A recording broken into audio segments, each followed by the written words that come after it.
नमस्कार दोस्तों, एक बार फिर से मेरे यूट्यूब चैनल पर आप सबका स्वागत है।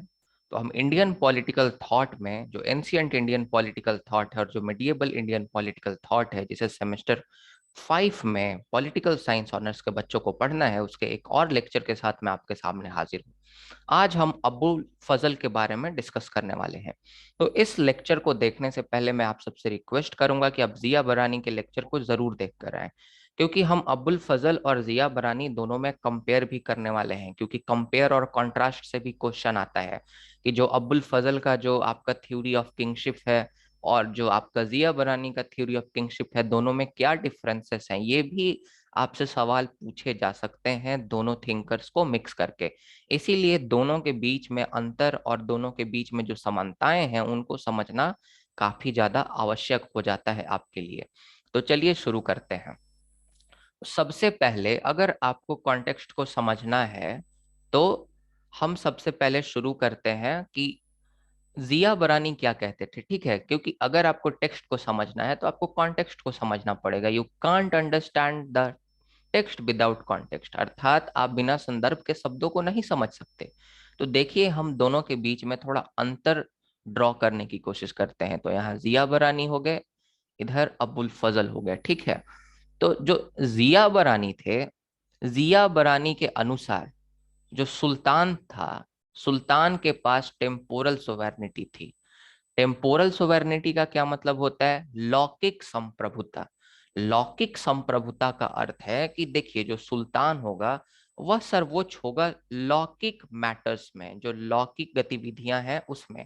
जैसे मैं आर्थिक मामलों को लेकर, सामाजिक मामलों को लेकर, राजनैतिक मामलों को लेकर, प्रशासनिक मामलों को लेकर। तो राजनैतिक मामलों में, आर्थिक मामलों में, प्रशासनिक मामलों में, राजनीतिक मामलों में, अर्थात पॉलिटिकल, कल्चरल, सोशल और एडमिनिस्ट्रेटिव मैटर्स में जो सुल्तान होगा सुप्रीम होगा, सर्वोच्च होगा। उसके ऊपर कोई नहीं होगा। वह अपने फैसले, अपने डिसीजंस को आराम से ले सकता है। उसके ऊपर किसी का दबाव नहीं है, किसी का प्रभाव नहीं है, राइट। लेकिन अगर वहीं दूसरी तरफ बात किए जाए रिलीजियस मैटर्स को लेकर, अर्थात धार्मिक मामले, तो धार्मिक मामलों में जो सुल्तान थे उनको सोवेर्निटी नहीं थी दिल्ली सल्तनत के सुल्तानों को। धार्मिक मामलों में जो सुल्तान हुआ करते थे उनके ऊपर आपके उलिमा हुआ करते थे, जिन्हें हम प्रीस्ट कह सकते हैं, राइट। और इनके ऊपर खलीफ हुआ करते थे, कैलिफ। ओके, मतलब खलीफा हुआ करते थे। तो जो सुल्तान हुआ करते थे दिल्ली सल्तनत के, वह धार्मिक मामलों में अपने ऊपर जो है वह खलीफा की सुप्रीमेसी को और उलेमा की सुप्रीमेसी को मानते थे, उसको एक्नॉलेज किया करते थे, राइट। तो इसीलिए जो आपका जिया बरानी का सुल्तान था वह एब्सोल्यूट सोवरेन नहीं था। उस पर कुछ पाबंदियां थी, उस पर कुछ रिस्ट्रिक्शन थे। धार्मिक मामलों में वह फैसले नहीं ले सकता था बिना उलेमा और बिना खलीफ के मदद से, बिना खलीफा के मदद से। अगर आप कंपेयर करने की कोशिश करें तो मैं आपको जब थॉमस हॉब्स पढ़ा रहा था तो हॉब्स के सोवेर्निटी को पढ़ाने के समय मैंने वहां हॉब्स के सोवेर्निटी को जिन बोदीन के सोवेर्निटी से कंपेयर किया था। और जिन बोदीन भी जिया बरानी के तरह ही बात करते हैं कि जो आपका किंग होगा, जो आपका मोनार्क होगा, वह रिलीजियस लॉज को कमांड नहीं कर सकता। लेकिन इस बात को डिस्कार्ड कर देते हैं और हॉब्स बाद में कहते हैं कि नहीं नहीं, देखो, जो मोनार्क होगा, जो किंग होगा, उसके पास एब्सोल्यूट सोवेर्निटी होगी, उसके पास पूर्ण संप्रभुता होगी। और मोनार्क जो है वह धार्मिक मामलों में भी सर्वोच्च होगा, सुप्रीम होगा, और वह धार्मिक कानूनों को भी कमांड कर सकता है। तो आप जिस तरह से जिन बॉदिन और हॉब्स को हमने कंपेयर किया था, आप उसी तरह से जिया बरानी और अबुल फजल दोनों को देख सकते हैं। तो इसी बात को डिस्कार्ड करेंगे अबुल फजल, राइट।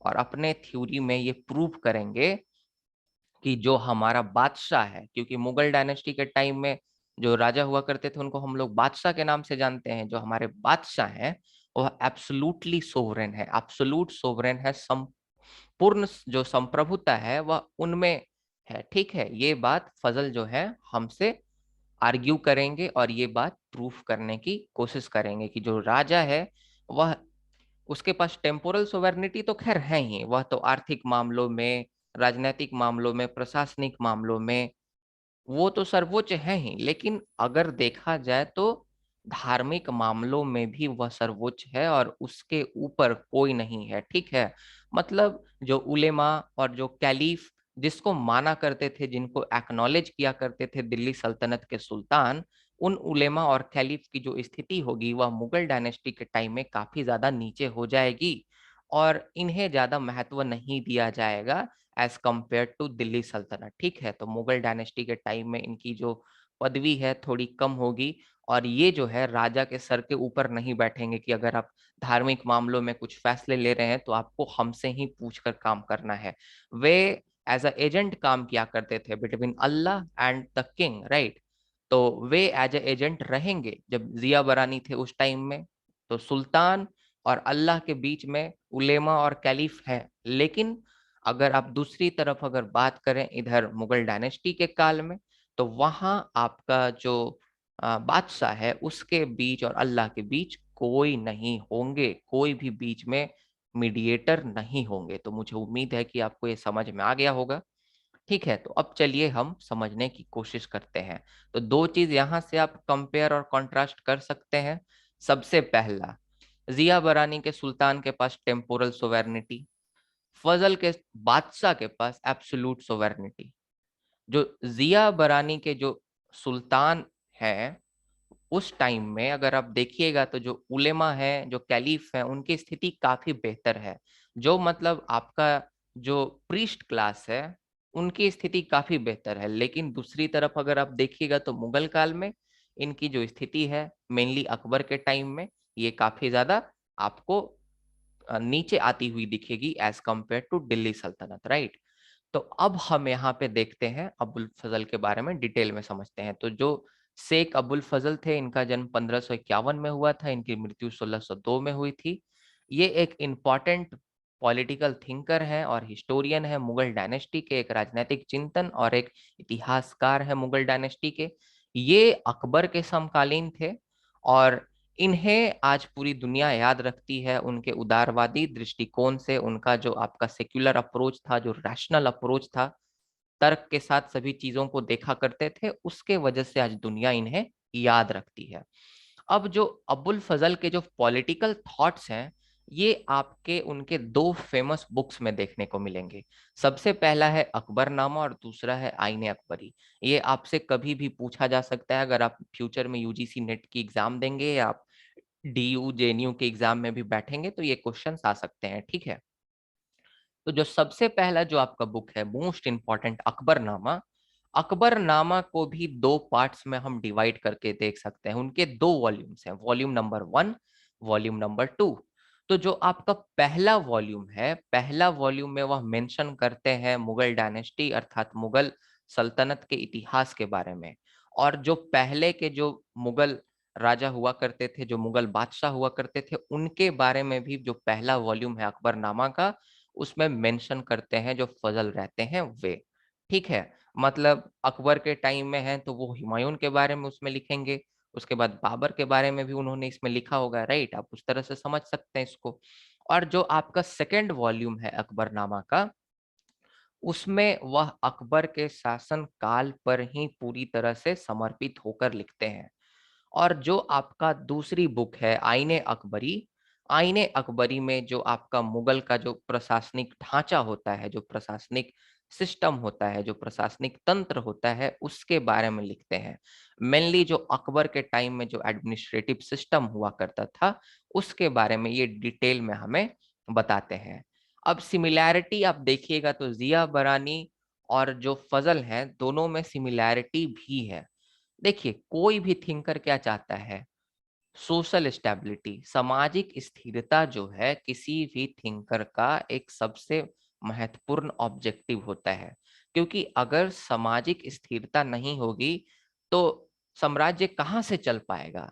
इसीलिए जिया बरानी को भी आप देखिएगा, मैंने पहले ही बताया है, वह हमेशा यही कोशिश करते थे कि किसी भी तरह लोगों में असंतोष की भावना ना हो। क्योंकि अगर लोगों में असंतोष की भावना होगी तो फिर सामाजिक स्थिरता बनी नहीं रहेगी। लोग जो है वह बगावत कर देंगे सल्तनत के खिलाफ, या यहाँ आप देखिएगा तो मुगल डायनेस्टी के खिलाफ।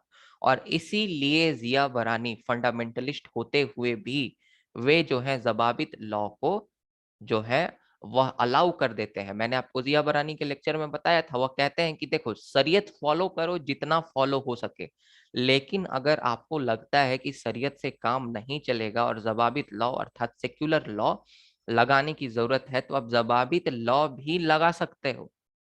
क्योंकि अगर आप ज़बाबित लॉ नहीं लगाओगे तो हो सकता है कि ऐसी कोई कम्युनिटी हो जो कि इस्लाम को फॉलो नहीं करती हो, और अगर उन पर अगर हम शरीयत को थोपेंगे तो हो सकता है उनके मन में असंतोष की भावना जागृत हो जाए, और जब असंतोष की भावना जागृत हो जाएगी तो वह बगावत कर देंगे सल्तनत के खिलाफ। और सल्तनत का होना, सल्तनत का बरकरार रहना, इसका स्थिर रहना सबसे ज्यादा महत्वपूर्ण है। जिया बरानी इस बात को कहते थे, और इसीलिए उन्होंने जवाबित लॉ को अलाउ किया था, सेक्युलर लॉ को अलाउ किया था। अगर आपको याद हो, जिया बरानी के लेक्चर में मैंने आपको बताया था। तो उसी तरह आप देखिएगा तो फजल भी हर एक ऐसी कोशिश करेंगे जिससे सामाजिक सौहार्द बना रहे, लोगों के मन में असंतोष की भावना जागृत ना हो।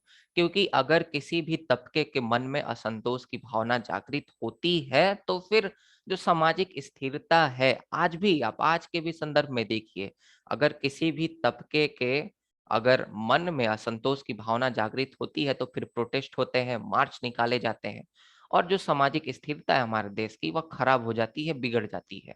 तो उसी प्रकार दोनों जिया बरानी और जो अबुल फजल होते हैं, दोनों का एक ही मकसद होता है, सामाजिक स्थिरता को बना के रखना। क्योंकि समाज स्थिर होगा तो फिर जो साम्राज्य है वह सही से फंक्शन करेगा, सही से काम कर पाएगा। तो मुझे उम्मीद है कि दोनों के बीच में जो सिमिलैरिटी है वो आपको समझ में आ गया होगा। अब अगला हम पढ़ने वाले हैं उनके मोनार्की के बारे में, जहां से आपको क्वेश्चन देखने को मिलेगा, ठीक है। तो देखिए, जब हम उनके थ्योरी ऑफ किंगशिप की बात करेंगे, मोनार्की की बात करेंगे, तो हमें फजल के राइटिंग्स में, उनके पॉलिटिकल थॉट्स में दो प्रकार की थ्योरीज देखने को मिलती है। सबसे पहला जो थ्योरी है वह एक तरह की सोशल कॉन्ट्रैक्ट थ्योरी है, राइट, सामाजिक संविदा का सिद्धांत के जैसा हमें देखने को मिलता है। और जो दूसरा है वह आपका डिवाइन राइट थ्योरी है, ठीक है। तो सबसे पहले हम देखेंगे कि जो सामाजिक संविदा का जो सिद्धांत की तरह एक थ्योरी जो हमें फजल के राइटिंग में मिलती है वह क्या है। तो जो आपको सोशल कॉन्ट्रैक्ट थ्योरी जो आपको देखने को मिलेगी फजल के राइटिंग्स में, वह आईने अकबरी में मेंशन की गई है। कौन से बुक में मेंशन है? आईने अकबरी बुक में मेंशन की गई है। उस बुक में सबसे पहले ये जो सोशल कॉन्ट्रैक्ट की थ्योरी है, इसको देने से पहले जो फजल होते हैं वह प्री स्टेट सोसाइटी को हमारे सामने प्रस्तुत करते हैं कि जब राज्य नहीं था, जब बादशाह नहीं था, तो क्या स्थिति थी। और अगर आप देखिएगा तो जिस प्रकार से हॉब्स अपने स्टेट ऑफ नेचर को डिफाइन करते हैं, ठीक है, जो प्राकृतिक अवस्था जहाँ पे कोई लोग सेफ नहीं थे, लाइफ जो था ब्रूटल था, शॉर्ट था, नास्टी था, इस तरह से हॉब्स जो है डिफाइन करते हैं ना स्टेट ऑफ नेचर को, जब कोई राज्य नहीं हुआ करता था। तो उसी प्रकार से कहीं आप देखिएगा तो सिमिलर ही आपको देखने को मिलेगा। तो फजल भी कहते हैं कि जब कोई अथॉरिटी नहीं था, जब कोई बादशाह नहीं था, जब कोई साम्राज्य नहीं था, तो जो लोगों का जान माल मतलब लाइफ प्रॉपर्टी, नामुस अर्थात ओनर, उनका इज्जत, और दीन अर्थात उनका धर्म, ये सुरक्षित नहीं था। जान माल नामुस और दिन लोगों के सुरक्षित नहीं थे जब कोई अथॉरिटी नहीं थी, जब कोई साम्राज्य नहीं था। और ये एक तरह से अराजकता की सिचुएशन थी, अराजकता की स्थिति थी। उसी समय समाज में से एक व्यक्ति सामने आता है जो कि सबसे मजबूत था। वह प्रॉमिस करता है कि चलो हम तुम्हारे जान माल नामुस और दीन की रक्षा करेंगे, इसके बदले में तुम हमारी आज्ञा का पालन करोगे। और जो सबसे मजबूत व्यक्ति समाज के बीच से बाहर आकर ये दावा करता है, ये प्रॉमिस करता है कि हम तुम्हारे जान माल नामुस और दीन की रक्षा करेंगे, बदले में तुम हमें जो है हमारी आज्ञा का पालन करना, वही व्यक्ति जो है वह बादशाह बनता है, राइट, वही व्यक्ति किंग बनता है। और इस प्रकार से राज्य की, साम्राज्य की स्थापना होती है। आप इस तरह से समझ सकते हैं। तो ये तो आपका एक पहला सोशल कॉन्ट्रैक्ट थ्योरी आपको देखने को मिलता है फजल के राइटिंग में। दूसरा आपको थ्योरी ऑफ बादशाहत देखने को मिलता है, डिवाइन थ्योरी ऑफ बादशाहत, ओके। जैसे डिवाइन राइट थ्योरी आपको वेस्टर्न कंट्रीज में भी देखने को पहले मिलता था कि जो राजा है, राजा वह स्वयं भगवान का एक मूर्त है धरती पर, उसी प्रकार की ये थ्योरी है डिवाइन राइट थ्योरी, राइट। तो जो डिवाइन राइट थ्योरी है उसे कहते हैं हम लोग डिवाइन थ्योरी ऑफ बादशाहत। अब यहाँ बादशाहत की जगह बादशाहत इसलिए मैंने लिखा है क्योंकि जो फजल थे वे पंजाबी एक्सेंट के थे, राइट। आप आज भी देखिएगा तो राजस्थान के कुछ इलाकों में, साथ ही साथ आज का जो पाकिस्तान का जो पंजाब का इलाका है, आज का हमारा जो हिंदुस्तान का पंजाब का इलाका है, वह बादशाह को पातशाह कहते हैं, राइट। तो इसी तरह से जो फजल थे वह भी पंजाबी बोली बोलते थे, पंजाबी भाषा बोलते थे। इसी प्रकार वह पातशाह पातशाह लिखते हैं, जहां भी वह लिखते हैं अपने राइटिंग्स में।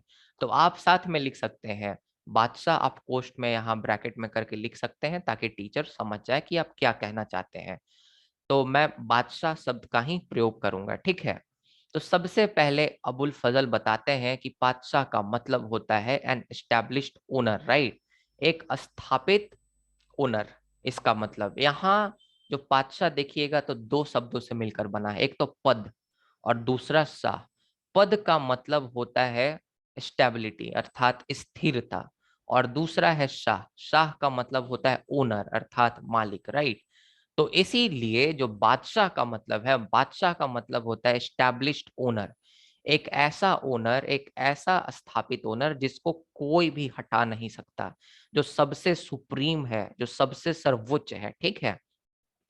और जैसा कि मैंने आपको बहुत ही डिटेल में भी बताया कि जो बादशाह का जो आपका पोजीशन हुआ करता था वह मुगल अंपायर में काफी ज्यादा बेहतर था एज कंपेयर टू सुल्तान इन दिल्ली सल्तनत।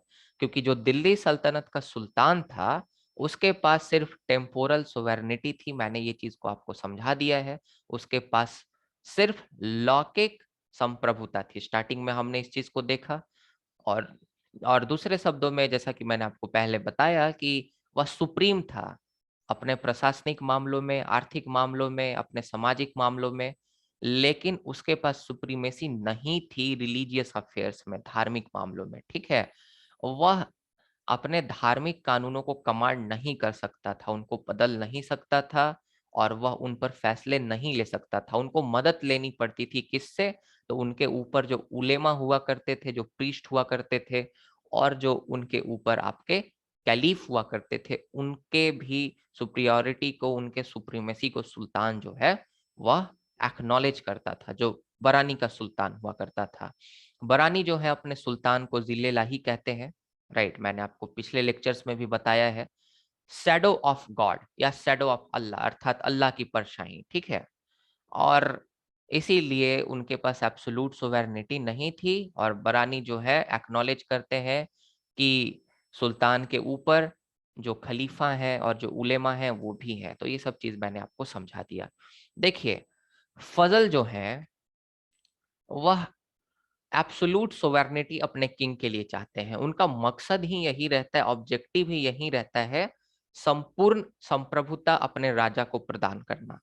क्योंकि देखिए, अकबर एक ऐसे राजा हुआ करते थे जो कि किसी के इंटरफेरेंस को, किसी के हस्तक्षेप को बर्दाश्त नहीं किया करते थे। इसीलिए अकबर ने और फजल ने साथ में मिलकर एक ऐसी थ्योरी को एक तरह से प्रोपोगेट करने की कोशिश की, जिससे जो आपके ऊपर में जो मीडियोकर्स हैं, जो एजेंट्स हैं, जो कि कहते हैं कि अल्लाह और बादशाह के बीच में हम एज ए एजेंट काम करते हैं और हमारे बिना जो बादशाह है वह धार्मिक मामलों में फैसले नहीं ले सकता, उस वर्ग को वहां से हटाना चाहते थे, उस क्लास को। क्योंकि मैंने आपको बताया अकबर को हस्तक्षेप पसंद नहीं था, और इसी को मद्देनजर रखते हुए जो फजल हैं वह अपने थ्योरी को प्रोपोगेट करते हैं। तो मतलब जैसा कि मैंने आपको बताया कि बरानी के थ्योरी को डिस्कार्ड कर देंगे जो फजल होंगे, कहेंगे कि नहीं, देखो जो बादशाह है अल्टीमेट अथॉरिटी है, इससे ऊपर कोई अथॉरिटी नहीं है अपने टेरिटरी में, ठीक है। रिलीजियस मैटर में, पॉलिटिकल मैटर में, सोशल मैटर में, इकोनॉमिक मैटर में, सभी मैटर में बादशाह जो है वह अल्टीमेट अथॉरिटी है। और इस प्रकार से इन्होंने बरानी के आइडिया को डिस्कार्ड कर दिया, और उन्होंने कहा कि बादशाह के पास एब्सोल्यूट सोवेरेनिटी है, संपूर्ण संप्रभुता है, rather than just the temporal sovereignty. लौकिक संप्रभुता के बजाय उसके पास एब्सोल्यूट सोवेरेनिटी है, राइट। इस चीज को उन्होंने कहा।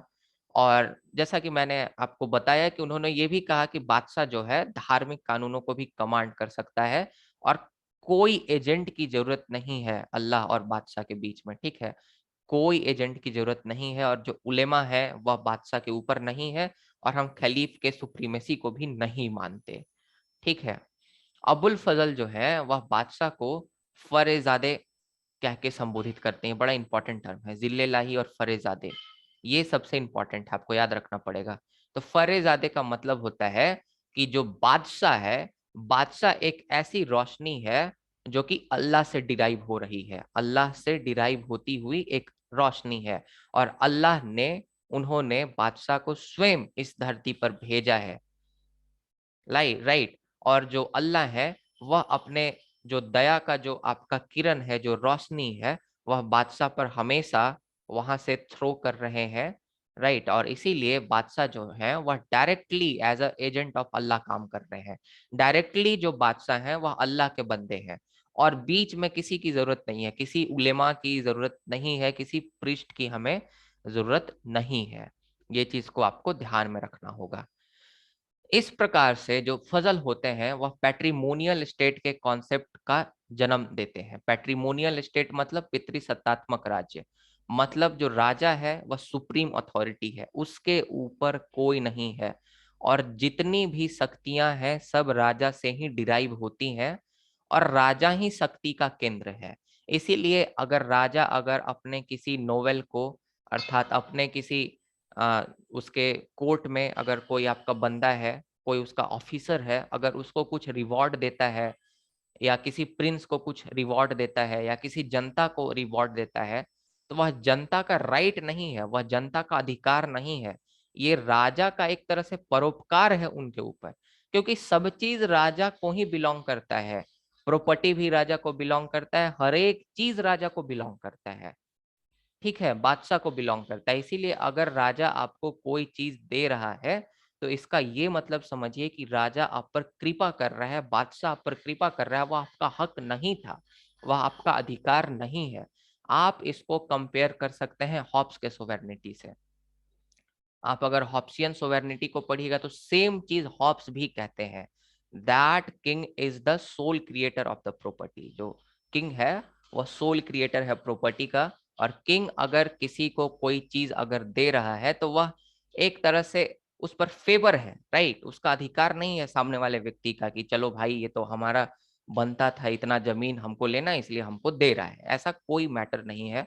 आपको इस चीज को समझना पड़ेगा यहाँ।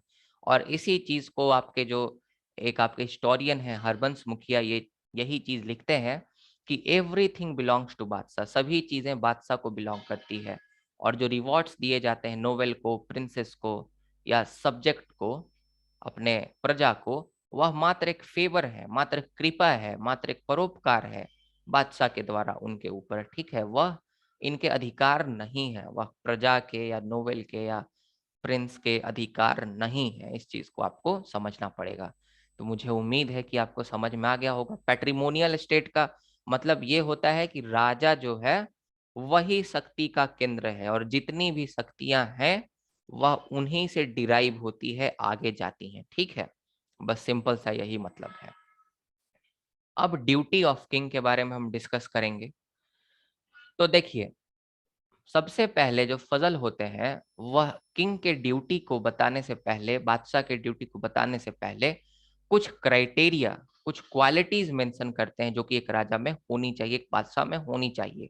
सबसे पहला टॉलरेंस, दूसरा ब्रॉड माइंडेडनेस, कि उनका जो एटीट्यूड हो, जो आउटलुक हो वो ब्रॉडर हो, ठीक है। और तीसरा स्ट्रॉन्ग सेंस ऑफ जस्टिस, उनके अंदर एक गहरा न्याय होना चाहिए। तो ये तीन ऐसी क्वालिटीज हैं जो कि एक बादशाह के पास होनी चाहिए अकॉर्डिंग टू फजल, ठीक है। अब बादशाह के क्या क्या कार्य हैं इन चीजों को समझने का प्रयास करते हैं। तो बादशाह का सबसे जो अहम कार्य है कि लोगों की जान, माल, नामुस और दीन की रक्षा करना, और लोगों का परोपकार करना, लोगों का कल्याण करना, ये सबसे अहम और महत्वपूर्ण काम है। दूसरा अहम और महत्वपूर्ण काम है कि स्टेबिलिटी, स्थिरता को और गुड गवर्नेंस को बनाए रखना। ठीक है, गुड गवर्नेंस को और स्थिरता को बनाए रखना, और जो इकोनॉमिक प्रोस्पेरिटी है अर्थात जो आपका आर्थिक समृद्धि है और जो शांति है उसको कायम रखना अपने साम्राज्य में, अपने साम्राज्य में, अपने डायनेस्टी में। ठीक है, और वह ये भी कहते हैं कि अकबर ऐसा कर रहे हैं। अकबर को ही एज अ रेफरेंस पॉइंट लेकर ये सब बातें फजल कहते हैं। जितनी भी बातें ये कहते हैं सब अकबर कर रहे होते हैं। तो कहीं ना कहीं फजल अकबर को जस्टिफाई भी करते हैं कि अकबर इतने महान राजा क्यों हैं, क्योंकि जितने भी दायित्व उन्होंने बताए एक राजा के, एक बादशाह के, सबके सब का निर्वहन, सबके सब कर्तव्य को अकबर परफॉर्म कर रहे होते हैं। आपको इस चीज को भी समझना पड़ेगा। फजल जो है वह ये भी कहते हैं कि राजा का ये भी कर्तव्य होता है कि अपने राज्य के बाउंड्री को एक्सपैंड करना, मतलब एक्सपेंशनिस्ट पॉलिसी को फॉलो करना, विस्तारवादी नीति का समर्थक है फजल। और बरानी भी आप याद कीजिए, वो भी विस्तारवादी नीति को सपोर्ट करते हैं, और कौटिल्य भी विस्तारवादी नीति को सपोर्ट करते हैं, अगर आपको ध्यान होगा। लेकिन मनु विस्तारवादी नीति को सपोर्ट नहीं करते हैं। मनु एक नैतिक चिंतन है, ठीक, चिंतक है। मनु एक मॉरल थिंकर है। ठीक है, आपको इस चीज को ध्यान में रखना होगा। तो जो आपका विस्तारवादी नीति है उनको भी सपोर्ट करते हैं जो फजल होते हैं। सो फजल ये भी अपील करते हैं अपने बादशाह से कि वह पैटर्नलिज्म को फॉलो करें। पैटर्नलिज्म का क्या मतलब होता है? पैटर्नलिज्म का मतलब होता है कि जो राजा है, राजा पिता के समान है, और प्रजा जो है वह बच्चों के समान है। और जिस प्रकार से एक पिता अपने बच्चों का ख्याल रखता है, उसी प्रकार से राजा को, बादशाह को भी अपने बच्चों का अर्थात अपने प्रजा का ख्याल रखना चाहिए। आपको लगता है कि आज पैटर्नलिज्म खत्म हो गया है, लेकिन आज भी अगर आप देखिएगा तो पैटर्नलिज्म है। सरकार कहती है ड्रग्स मत कंज्यूम करो, तो सरकार अपने आप को पिता के समान ही तो वहां मान रही है। कोई बाप चाहेगा क्या कि उसका बच्चा ड्रग्स कंज्यूम करे? कोई नहीं चाहेगा, राइट? सरकार कहती है हेलमेट लगाकर चलो, तो हर एक पिता चाहेगा कि उसका बेटा सुरक्षित रहे, उसका बच्चा सुरक्षित रहे, इसीलिए कहेगा कि भाई हेलमेट लगा के चलो। तो इसीलिए आज भी पैटर्नलिज्म जो है सभी जगह आपको देखने को मिलता है। आज जो भूखे हैं उनको पब्लिक डिस्ट्रीब्यूशन सिस्टम से अनाज बांटे जाते हैं, तो एक पिता हमेशा चाहेगा कि हमारा जो बच्चा है, हमारा बच्चा भूखे ना सोए। तो आज भी राज्य ये कार्य कर रहा है। तो आज भी पैटर्नलिज्म कहीं न कहीं कायम है, आपको देखने को मिलता है। और वही बात यहाँ फजल भी कह रहे हैं, बादशाह को कह रहे हैं कि आप पिता के समान हैं और जितने भी आपके प्रजा हैं वह आपके बच्चे हैं, और आपको अपने प्रजा का उसी प्रकार से ख्याल रखना पड़ेगा जैसे एक फादर अपने चिल्ड्रन का ख्याल रखते हैं। ठीक है, और ऐसा करते भी थे जो अकबर थे। सो ठीक है, उसके बाद आप आगे देखिएगा। अकॉर्डिंग टू फजल, बादशाह should also ensure justice in the society. ये भी राजा का कर्तव्य है, बादशाह का कर्तव्य है कि जो न्याय है, न्याय की स्थापना करे समाज में। अर्थात हम नट सेल में, अर्थात हम एक लाइन में यह कंक्लूड कर सकते हैं, निष्कर्ष निकाल सकते हैं कि अबुल फजल का जो किंगशिप था वह कॉम्पोजिशन था, अर्थात एक तरह से समन्वय था। पैटर्नल लव, पैटर्नल लव मतलब जिस तरह से एक पिता अपने बच्चों को प्रेम करता है, और दूसरा priceless jewel of justice towards the subject, right. और दूसरा आपका अतुलनीय, जिसकी कोई तुलना नहीं की जा सकती, वह है न्याय। तो न्याय और आपका पैटर्नल लव, ये दोनों को मिलाकर जो फजल का जो किंगशिप का सिद्धांत है वह बनता है। मुझे उम्मीद है कि आपको समझ में आ गया होगा। फजल ये भी कहते हैं कि राजा की ड्यूटी होती है ऑब्जर्व करना सूले कूल को। सूले कूल का मतलब होता है एब्सोल्यूट पीस। ये एक बड़ा इंपॉर्टेंट थ्योरी आपको समझना होगा। सूले कूल का जो सिद्धांत है, जो डॉक्ट्रिन ऑफ पीस हम जिसे कहते हैं, शांति का सिद्धांत कह सकते हैं, सूले कूल। तो फजल कहते हैं कि राजा को सूले कूल को ऑब्जर्व करना होगा, इसको देखना होगा, इंश्योर करना होगा, ठीक है, स्थापित करना होगा समाज में। तो ये डॉक्ट्रिन ऑफ पीस क्या है, सूले कुल क्या है, इस पे क्वेश्चन आ सकता है, या आपको ब्रीफली आपको पूछा जा सकता है, इंपॉर्टेंट कॉन्सेप्ट है। तो सूले कुल का मतलब होता है कि राजा के लिए सभी प्रजा एक समान है।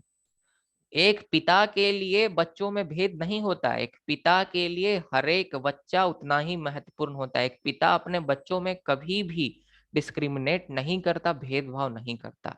उसी प्रकार से जो बादशाह है, बादशाह को भी किसी भी बच्चे के साथ, किसी भी अपने प्रजा के साथ भेदभाव नहीं करना चाहिए। वह किसी भी फेथ से क्यों ना बिलोंग कर रहा हो, वह एक मुस्लिम हो, हिंदू हो, सिख हो, ईसाई हो, उसका कोई भी फेथ हो, उससे फर्क नहीं पड़ता। आप बादशाह हैं तो आपको डिस्क्रिमिनेट नहीं करना है अपने प्रजा के बीच में। तो सबसे पहला जो आपका सूले कुल का जो पॉइंट है, आपको याद रखना है कि बादशाह should not discriminate on the basis of the faith in the society. ठीक है। और इसीलिए जो फजल होते हैं, बादशाह को कहते हैं टॉलरेंट रिलीजियस पॉलिसी, अर्थात सहिष्णु धार्मिक नीतियों को बनाने के लिए वह एडवोकेट करते हैं। वह ये भी कहते हैं कि देखिए, अगर आप सभी धर्मों के मर्म को समझिएगा तो सभी धर्मों का जो मर्म है, जो आपका बेस है, वह एक ही है, जो एसेंस है वह एक ही है, बस रास्ते अलग अलग हैं। लेकिन सभी धर्म हमें मानवता सिखाते हैं, सभी धर्म हमें ईमानदारी सिखाते हैं, सभी धर्म हमें अपने कर्तव्यों का पालन करना सिखाते हैं। तो सभी धर्मों का तो एसेंस एक ही है, बस अलग अलग पाथ है। आज एसेंस खत्म हो चुका है, बस आडंबर है। राइट। धर्म क्यों बनाया गया था? धर्म बनाया गया था लोगों को नैतिक बनाने के लिए, ताकि भ्रष्टाचार ना हो, एक दूसरे का कोई कत्ल ना करे, एक दूसरे को कोई मारे पीटे नहीं, इसके लिए धर्म बनाया गया था, लोग अपने कर्म को करें। पर आज धार्मिक अपने आप को कहते सब हैं, लेकिन कर्म कोई नहीं करता। आज ऑफिसियर आप देखिएगा, कोई ऑफिशियल है, कोई अधिकारी है, तो वह भगवान की पूजा करके जाकर घूस लेता है।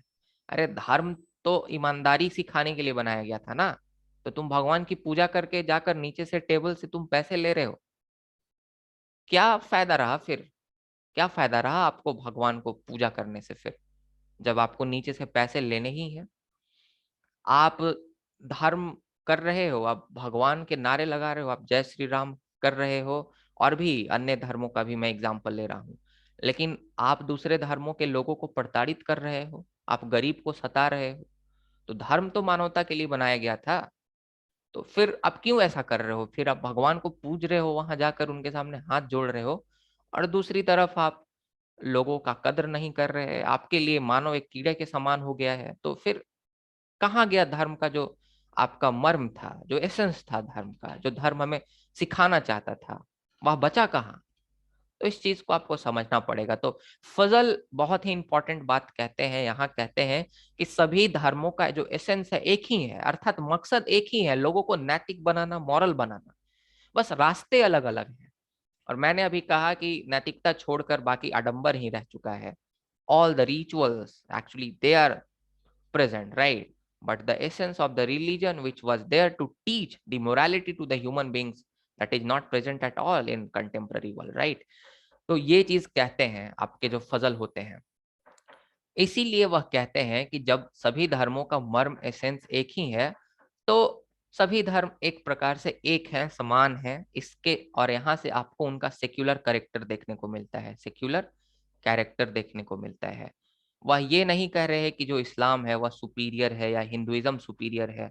दूसरी तरफ बरानी देखिएगा तो वह बोलते हैं कि नहीं नहीं, इस्लाम तो सुपीरियर खैर है ही, उसमें तो कोई शक संदेह की बात नहीं ही है, लेकिन आपको जवाबित लॉ को भी फॉलो करना पड़ेगा, मतलब आपको हिंदुओं को भी तवज्जो देनी पड़ेगी।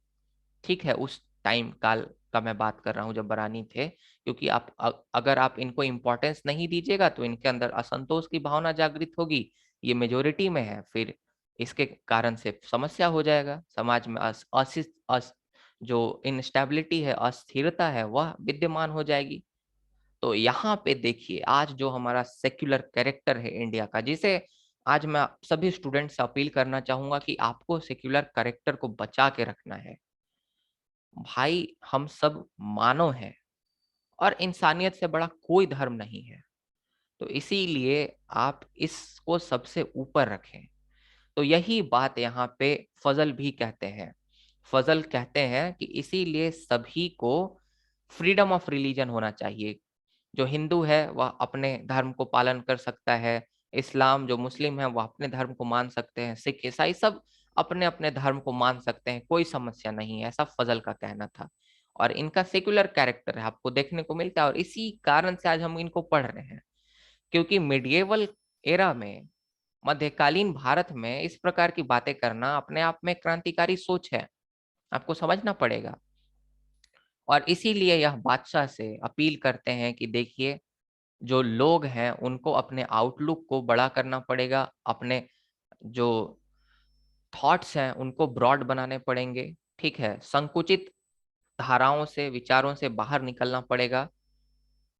और यहाँ तक ये भी कहते हैं फजल कि अगर किसी धर्म में कुछ अच्छा है तो आपको उस चीज को ग्रहण कर लेना चाहिए। मतलब बादशाह को ये भी कहते हैं कि अगर आपको किसी धर्म में कुछ चीजें अच्छी लगती हों तो आप उस चीज को ग्रहण कीजिए, है ना। तो एक तरह से आपको सैंक्रेटिज्म का आपको विचार देखने को मिल रहा है इनकी थॉट में, जो कि आपको कबीर में भी देखने को मिलेगा बाद में। तो ये आपको समझ में आ गया होगा यहाँ। तो इसीलिए हम कंक्लूजन में कह सकते हैं कि जो सूले कूल है, जो डॉक्ट्रिन ऑफ पीस है, उसको कैसे एस्टेब्लिश किया जा सकता है। उसको एस्टेब्लिश किया जा सकता है जब हम सभी धर्मों को एक समान मानेंगे, जब हम सभी धर्मों के लोगों को आजादी देंगे, स्वतंत्रता देंगे कि वह अपने धर्म को अच्छे से पालन करें, उसमें कोई दिक्कत नहीं है। तो यही चीज है, बादशाह जो है उनके पास क्वालिटी होना चाहिए टॉलरेंस का, बादशाह सहिष्णु होना चाहिए, ठीक है। और बादशाह जो है हर एक जो बिलीफ है, जितनी भी मान्यता है, सबको रिस्पेक्ट करे। बादशाह किसी भी ट्रेडिशन को, किसी भी वे ऑफ लाइफ को रिजेक्ट ना करे, जो कि नेसेसरी है, कॉम्प्लीमेंट्री है। और इसी डॉक्ट्रिन को हम सूले कूल के नाम से जानते हैं। अब यहाँ पे कहा गया है कि बादशाह उन ट्रेडिशनल वे ऑफ लाइफ को रिजेक्ट ना करें जो कि नेसेसरी और कॉम्प्लीमेंट्री है। अब सती सिस्टम तो नेसेसरी और कॉम्प्लीमेंट्री नहीं था। सती सिस्टम नेसेसरी है क्या हमारे धर्म में? नहीं था। तो आपको ध्यान होगा अकबर इसके खिलाफ लड़े थे, अकबर ने इसको बैन किया था कुछ हद तक, सती सिस्टम को। अगर आप इतिहास को पढ़िएगा तो उन्होंने कई कठोर कदम उठाए थे इसके लिए।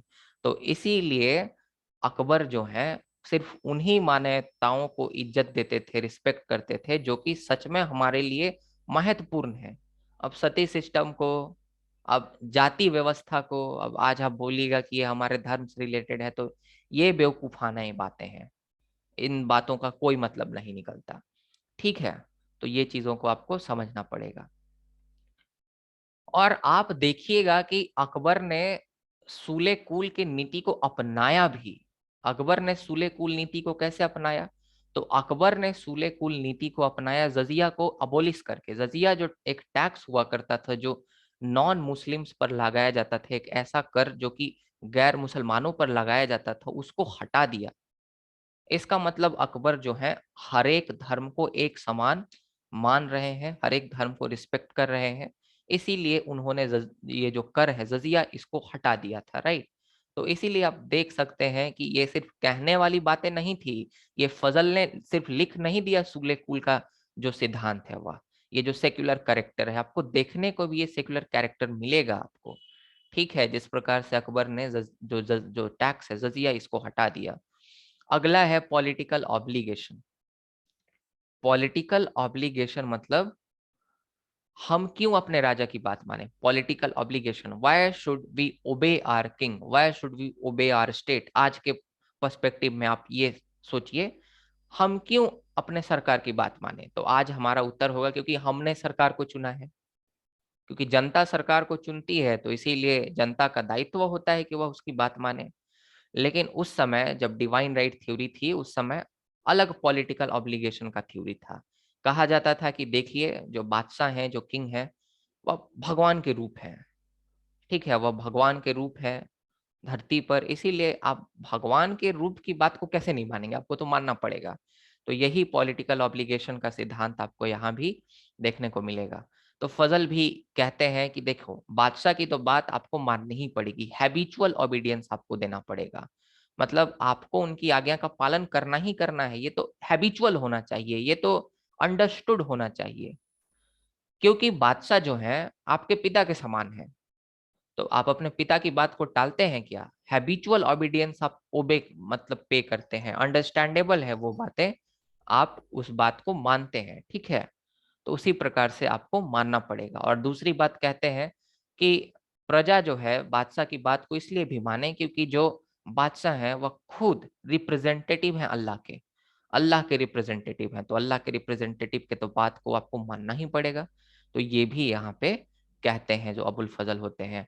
और जैसा कि बादशाह एक कंप्लीट मैन है जो कि कभी गलत नहीं हो सकता, तो जो ऐसे व्यक्ति हैं उनकी बात तो आपको मानना पड़ेगा। तो ये कुछ तर्क हैं जो कि पॉलिटिकल ऑब्लिगेशन के लिए जो है वह अबुल फजल हमारे सामने प्रस्तुत करते हैं। क्योंकि बादशाह पिता के समान है, इसीलिए आपको उन्हें हैबिचुअल ओबीडियंस देना पड़ेगा।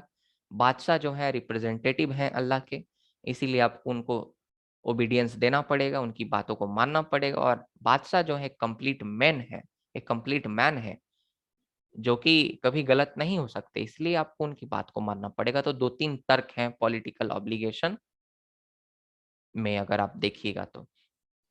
अगला है डिवीजन ऑफ सोसाइटी। आप देखिएगा जो फजल है वह उस समय के एग्जिस्टिंग सोसाइटी को 4 क्लास में बांटते हैं। आप प्लेटो से इसको कंपेयर करके देखिए। प्लेटो का अगर आपने सिद्धांत पढ़ा होगा तो आपका जो मिथ ऑफ मेटल्स था, ठीक है, कुछ गोल्ड, कुछ सिल्वर, कुछ ब्रॉन्ज, अगर आपको याद आए तो इसीलिए जो पहला स्थान देते हैं 4 पार्ट्स में बांटते हैं। पूरे सोसाइटी में 4 क्लास वह जो है वह देखते हैं। सबसे पहला है फायर। फायर अर्थात अग्नि। अग्नि कौन है? वॉरियर क्लास, अर्थात जो वॉरियर क्लास है। और जो नोवेल्स हैं, इसमें नोवेल्स भी इंक्लूड होंगे, अर्थात जो राजा के अधिकारी हैं, बादशाह के अधिकारी हैं, और जो सैनिक हैं और जो मनसबदार हैं, वे सब हैं वॉरियर क्लास, और उनको सबसे ज्यादा महत्व दिया गया है।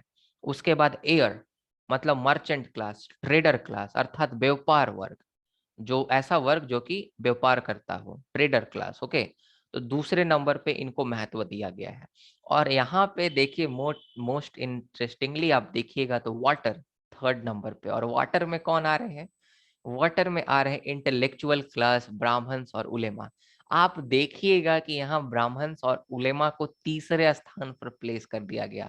मैंने तो आपको शुरू में भी कहा है कि यहाँ उलेमाओं की जो स्थिति है उसमें डिक्लाइन होगा, उसमें गिरावट आएगी, ठीक है। तो इसीलिए आप देखिएगा कि इनको जो है तीसरे नंबर पर रखा जा रहा है फजल के द्वारा। सबसे पहले नंबर पर वह तवज्जो दे रहे हैं वॉरियर क्लास को, फिर मर्चेंट क्लास को, फिर उसके बाद ब्राह्मण, प्रीस्ट, उलेमा, इन सबों को वह तवज्जो देते हैं।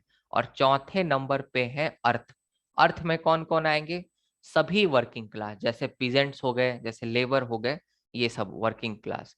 तो आप देखिए जैसा कि मैंने आपको बताया था यहाँ पे किस प्रकार से जो पोजीशन है आपका उलेमा और ब्राह्मण्स की, उसमें गिरावट आपको देखने को मिलता है।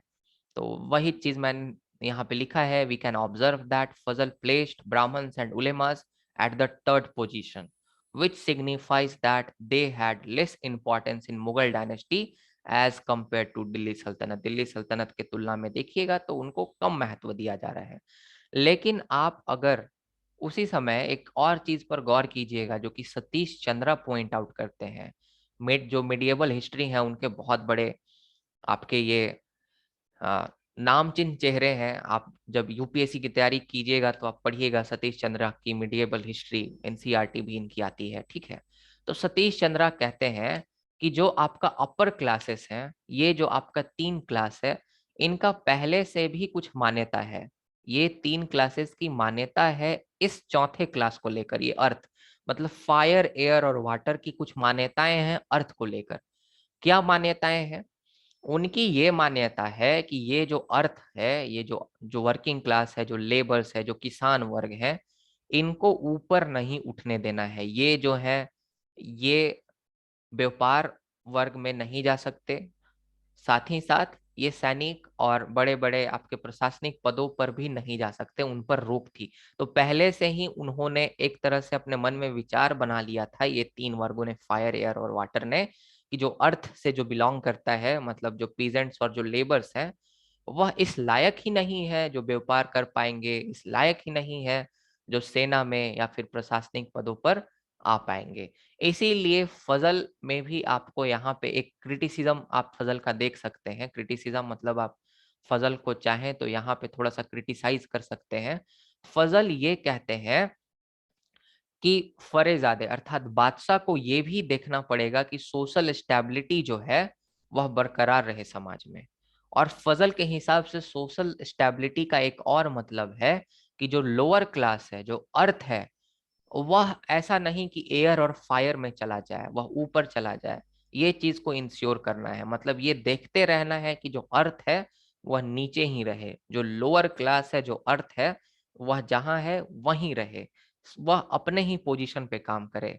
इसीलिए फजल ये भी मेंशन करते हैं कि भाई अकबर को कमांड करना पड़ेगा दरोगाओं को, जो दरोगा थे उस समय, कि यह उन इस चीज पे नजर रखें कि ऐसा तो नहीं हो रहा है कि कोई जो अर्थ से जो बिलोंग करता हुआ, मतलब जो कोई पीजेंट या लेबर है, वह कोशिश कर रहा है व्यापार करने की। अगर वह व्यापार करने की कोशिश कर रहा है तो फिर आप उसको वहीं सजा दो, उसको व्यापार करने का कोई अधिकार नहीं है। या फिर अगर वह सेना में आना चाह रहा है या फिर वह कोई प्रशासनिक पदों पर आना चाह रहा है तो कोई अधिकार नहीं उसको। तो एक तरह से आपको ये प्रेजुडिस देखने को मिलता है। तो फजल को यहाँ पे हम क्रिटिसाइज कर सकते हैं कि यहाँ पे थोड़ा हमें रूढ़िवादी देखने को मिलते हैं कि जो जो काम कर रहा है वही काम करे, ऊपर में उसको मोबिलिटी नहीं देना है। ठीक है, तो ये थोड़ा सा दिक्कत का बात है, यहाँ पे आप उनको क्रिटिसाइज कर सकते हैं। इनका जो ये विचार है कि जो अर्थ है वो कभी ऊपर उनको नहीं आने देना चाहिए, तो ये थोड़ी गलत बात है। अब जस्टिस के बारे में वे क्या कहते हैं, इस चीज को आप समझने की कोशिश कीजिए। जस्टिस का मतलब होता है फजल के लिए कि जो व्यक्ति गलत कर रहा है उनको पनिश करना, उनको सजा देना। वह ये भी कहते हैं कि जब राजा जस्टिस करे, जब बादशाह जस्टिस करे, तो उस समय यह ध्यान रखे कि जो वह न्याय कर रहा है उससे जो निर्दोष व्यक्ति है उसको फायदा पहुंचे। ठीक है, न्याय देते समय जो राजा है उसको दयालु होना पड़ेगा और हारमोनियस होना पड़ेगा। ये भी चीज कहते हैं फजल, और ये भी कहते हैं कि न्याय देते समय जो राजा है वह अपने प्रजा को, वह अपने लोगों को अपने बच्चों की तरह ट्रीट करे, जैसे एक पिता अपने बच्चों को ट्रीट करता है। पैटर्नल स्टेट की बात की जा रही है, पैटर्नलिज्म की बात की जा रही है।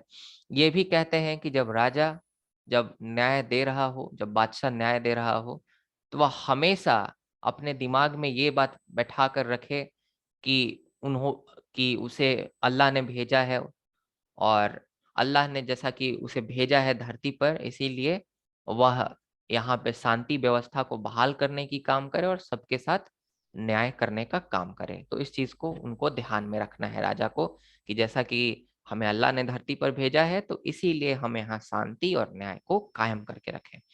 फिर उसके बाद जब न्याय दे रहा हो तो राजा को ये भी ध्यान में रखना है कि वह अपने हर एक व्यक्ति को एक समान ट्रीट करे, किसी में भेदभाव ना करे, और न्याय देते समय किसी को हर्ट ना करे, किसी को नुकसान ना पहुंचाए या किसी के दिल को ना दुखाए, आप इस तरह से कह सकते हैं। फजल के अनुसार न्याय का ये भी मतलब है कि अपने लोगों के बेसिक नीड्स, जो उनकी ज़रूरतें हैं, जो उनके रोजमर्रा की चीज़ें हैं, उनका भी ध्यान रखना। अगर राजा, अगर बादशाह, अगर लोगों के बेसिक नीड्स की ध्यान रखता है समाज में, तो इसका मतलब वह न्याय ही कर रहा है समाज के प्रति। ठीक है, तो ये भी आपको ध्यान में रखना है। तो जस्टिस का एक और डायमेंशन है अपने लोगों, अपने प्रजा के बेसिक नीड्स को पूरा करना। उसके बाद अगला कहते हैं जो फजल होते हैं कि जब राजा जो है न्याय कर रहा हो लोगों के साथ, तो उस समय राजा अपने आप को क्रिमिनल के स्थान पर रख कर देखे। मतलब फैसला सुनाने से पहले वह क्रिमिनल के जूते में, जो कल्प्रेट है वहां पर, जो दोषी है, उसके जूते में अपने आप को रख कर देखे और ये समझने की कोशिश करे कि भाई इस क्रिमिनल ने, इस अपराधी ने कौन सी ऐसे स्थितियों में इस क्राइम को कमिट किया। अगर स्थितियां अगर उसके लिए काफी खराब होंगी, देखिए कभी कभी इंसान क्राइम नहीं करना चाहता है लेकिन स्थितियां ऐसी हो जाती हैं कि क्राइम हो जाता है गलती से। तो इसीलिए अगर देखा जाए तो इसीलिए फजल कहते हैं कि सबसे पहले जजमेंट देने से पहले, फैसला सुनाने से पहले आप देख लीजिए कि क्रिमिनल जो है उसने किस परिस्थितियों में उस क्राइम को किया है। अगर उसने बहुत ही एडवर्स कंडीशंस में अगर उस क्राइम को किया है तो फिर उसको सजा कम मिलनी चाहिए। इस बात को भी आपको ध्यान में रखना है, ऐसा फजल कहते हैं। फिर उसके बाद अगर आपको अपने राज्य में अगर अच्छाई को प्रमोट करना है, अगर आपको गुडनेस को प्रमोट करना है, तो बादशाह को रिवॉर्ड भी देना चाहिए अच्छे लोगों को। आप पनिश कीजिए बुरे लोगों को, लेकिन आप अच्छे लोगों को रिवॉर्ड भी दीजिए। तो जो लोग अच्छा कर रहे हैं अगर उनको रिवॉर्ड दिया जाए तो ये भी एक जस्टिस का, ये भी एक न्याय का आपका एक डायमेंशन है, आपका एक आयाम है। न्याय है कि नहीं? मान लीजिए आप बहुत अच्छा काम कर रहे हैं, आपको कुछ रिवॉर्ड दिया जा रहा है, आपको कुछ तारीफ में कहा जा रहा है, तो आपके साथ न्याय हो रहा है। आप बहुत मेहनत कर रहे हैं, बहुत अच्छे काम कर रहे हैं, कोई रिकॉग्नाइज नहीं कर रहा, कोई एक्नॉलेज नहीं कर रहा है, तो आप बताइए आपके साथ न्याय हो रहा है? बिल्कुल आपके साथ बिल्कुल अन्याय हो रहा है, क्योंकि आप अच्छे काम कर रहे हैं तो उसको एक्नॉलेज करे दुनिया। राइट? तो ये फजल कहते हैं, मैं आपको समझाने के लिए बता रहा था। वैसे अगर दुनिया एक्नॉलेज नहीं भी करे तो हमें अपने कर्म को करते रहना चाहिए। अंत में हम देख सकते हैं कि जो बादशाह है वह हाईएस्ट जुडिशियरी है, मतलब बादशाह जो है सुप्रीम है, हाईएस्ट जुडिशियरी है। और जब बादशाह जो है जब न्याय कर रहा हो तो उस समय उसको किसी भी रिलीजियस असिस्टेंस की जरूरत नहीं पड़ती, किसी उलेमा की जरूरत नहीं पड़ती। वहीं दूसरी तरफ बरानी क्या कहते हैं कि सुल्तान जब न्याय कर रहा हो, जस्टिस डिस्पेंस कर रहा हो, तो उस समय मुफ्ती की जरूरत पड़ती है। किसकी जरूरत पड़ती है? मुफ्ती की जरूरत पड़ती है। मुफ्ती जो है ऐसा व्यक्ति होगा जो कि राजा को असिस्ट करेगा, सुल्तान को असिस्ट करेगा, बताएगा कि देखो ऐसे न्याय करो। तो इसीलिए सुल्तान के पास टेम्पोरल सोवेर्निटी थी और हमारे जो बादशाह थे मुगल डायनेस्टी के, उनके पास एब्सोल्यूट सोवेर्निटी थी। अब थोड़ा एडमिनिस्ट्रेटिव स्ट्रक्चर की बात कर लेते हैं। तो एडमिनिस्ट्रेटिव स्ट्रक्चर देखिएगा तो सबसे पहले मुगल अंपायर, आप इसको आज के सेंट्रल गवर्नमेंट से कंपेयर कीजिए। पूरी तरह से तो हम कंपेयर नहीं कर सकते, लेकिन मैं कोशिश कर रहा हूँ। सेंट्रल गवर्नमेंट हो गया, नीचे में सूबा, सूबा मतलब प्रोविंसेस या आज का स्टेट, झारखंड, बिहार, यूपी, इस तरह से आप समझ सकते हैं। फिर नीचे में सरकार, सरकार मतलब डिस्ट्रिक्ट, ठीक है। राज्य, राज्य के अंदर में हमारा जिला होता है, तो जिला आप समझ सकते हैं। उसके बाद परगना, तो राज्य को छोटे छोटे ब्लॉक्स में बांटा जाता है, प्रखंडों में बांटा जाता है, तो उसी प्रकार से उस टाइम में परगना हुआ करता था। और फिर नीचे, सबसे नीचे गांव, ठीक है। तो बहुत सारे गांव मिलाकर एक परगना बनाते थे, बहुत सारे परगना मिलाकर एक सरकार बनाते थे, बहुत सरकार मिलाकर एक सूबा का निर्माण करते थे, और सभी सूबा मिलकर मुगल अंपायर का निर्माण करते थे। अब मुगल अंपायर को चलाता कौन था? तो सबसे ऊपर में तो आपका भाई हो गया बादशाह, आज के प्राइम मिनिस्टर की तरह आप इसको समझ सकते हैं। इसको आप कंपेयर कीजिएगा तो कंफ्यूज हो जाएगा, ठीक है। बस आप बादशाह समझिए, सबसे ऊपर में बादशाह, Mughal umpire at the centre, बादशाह सुप्रीम, सभी अथॉरिटी इसके पास, एब्सोल्यूट सोवेर्निटी इनके पास, राइट। दूसरा दीवान, जिसको वजीर के नाम से भी जानते थे, यह रेवेन्यू और फिनांस का इंचार्ज होता था। जो भी आपका फिनेंशियल डिपार्टमेंट होता था, आज के आप फिनांस मिनिस्टर से इसको कंपेयर कर सकते हैं, ठीक है। तो ये चीजों को देखता था। उसके बाद मीर बख्शी, मीर बख्शी जो था वह मिलिट्री डिपार्टमेंट का इंचार्ज हुआ करता था। सेंटर लेवल की हम बात कर रहे हैं, ये सेंटर लेवल की बात कर रहे हैं एक तरह से हम, आपको इस चीज को ध्यान में रखना है। अगर आप प्रोविंस में देखिएगा तो इसी तरह से आपको देखने को मिलेगा। यहाँ बादशाह के जगह पे कौन है? निजाम, ठीक है, सल जिसको हम लोग सिपा सलार भी कहते थे, हेड एग्जीक्यूटिव। इसको एक और नाम से जानते हैं, इंग्लिश में गवर्नर भी कहते हैं हम लोग, ठीक है। मतलब गवर्नर सच में कहते हैं हम लोग, लिखा हुआ होता है बुक्स में। तो सिपा सलार, निजाम या गवर्नर, ठीक है। तो हेड एग्जीक्यूटिव। अब ऊपर में जैसे आपका वजीर था, जिसको हमने दीवान भी कहा था, यहाँ भी एक दीवान होगा। तो देखिए, ये जो दीवान होगा यह यहाँ पे रेवेन्यू डिपार्टमेंट को संभालेगा, स्टेट लेवल पे, सूबा के लेवल पे। और मीर बख्शी के जगह पे यहाँ पे बख्शी होगा। और बख्शी जो है, ओ मैंने गलत लिख दिया, यहाँ पे मिलिट्री डिपार्टमेंट होगा, इंचार्ज ऑफ मिलिट्री डिपार्टमेंट, ठीक है। इस चीज को आप करेक्ट कर लीजिएगा, इस चीज को आपको ध्यान में रखना है। फिर उसके बाद सरकार, तीसरे डिस्ट्रिक्ट स्तर पे, तो वहां पे फौजदार, फौजदार आप आज के डीएम की तरह आप समझिए, पूरा डीएम पूरा चला रहा है ना आज के डिस्ट्रिक्ट को, उस तरह से आप समझ सकते हैं। फौजदार एडमिनिस्ट्रेटिव हेड है, ठीक है। और उसके नीचे एक आपका पोस्ट हुआ था अमल या अमल गुजार। तो अमल गुजार जो हुआ करता था उसका काम था रेवेन्यू कलेक्ट करना। और नीचे में हुआ करता था कोतवाल। कोतवाल का काम हुआ करता था लॉ एंड ऑर्डर को मेंटेन करना। आप कोतवाल को आज के पुलिस से कंपेयर कर सकते हैं। लेकिन आज की पुलिस सजा वजह नहीं सुनाती, कोर्ट्स हैं, क्योंकि सेपरेशन ऑफ पावर हो गया है। लेजिस्लेचर, जुडिशियरी और एग्जीक्यूटिव अलग अलग हो गए हैं। लेकिन उस समय ये जो कोतवाल हुआ करते थे, ये कोतवाल लॉ एंड ऑर्डर भी मेंटेन करते थे और साथ ही साथ क्रिमिनल को पनिश भी करते थे। ठीक है, तो 3 पद आपको यहाँ भी सरकार के लेवल पर देखने को मिल सकते हैं, अर्थात डिस्ट्रिक्ट लेवल पर फौजदार जो कि एडमिनिस्ट्रेटिव हेड है, फिर अमल या अमल गुजार जिसका काम है रेवेन्यू कलेक्ट करना, और फिर उसके बाद कोतवाल। ठीक है, कोतवाल लॉ एंड ऑर्डर को मेंटेन करना। तो यहाँ देखिए एक चीज आप समझिए, लास्ट में मैं समझाऊंगा। अब यहाँ पे परगना, परगना मतलब आप क्लस्टर ऑफ विलेजेस समझ सकते हैं। क्लस्टर ऑफ विलेजेस, विलेजों, गांवों का समूह। तो यहाँ पे आपका हुआ करता था सीकदार। जो सीकदार हुआ करता था वह एडमिनिस्ट्रेटिव हेड भी हुआ करता था, और प्लस में इसके पास पुलिस की भी शक्ति हुआ करती थी। मतलब आप यहाँ पे देखिएगा डिस्ट्रिक्ट लेवल पर फौजदार और जो कोतवाल अलग अलग हैं, यहाँ सीकदार में ही ये दोनों पोस्ट हुआ करते थे। फौजदार और कोतवाल दोनों का काम यही सीकदार किया करता था परगना के स्तर पर। ठीक है। और अमीन, अमीन क्या किया करता था? अमीन जो कुआंगो था, तो ये आपका रेवेन्यू ऑफिशियल हुआ करता था। उसके बाद आप विलेज के स्तर पर देखिएगा तो मुकद्दम, हेडमैन, जिसको आप मुखिया कह सकते हैं आज के पर्सपेक्टिव में, मुखिया।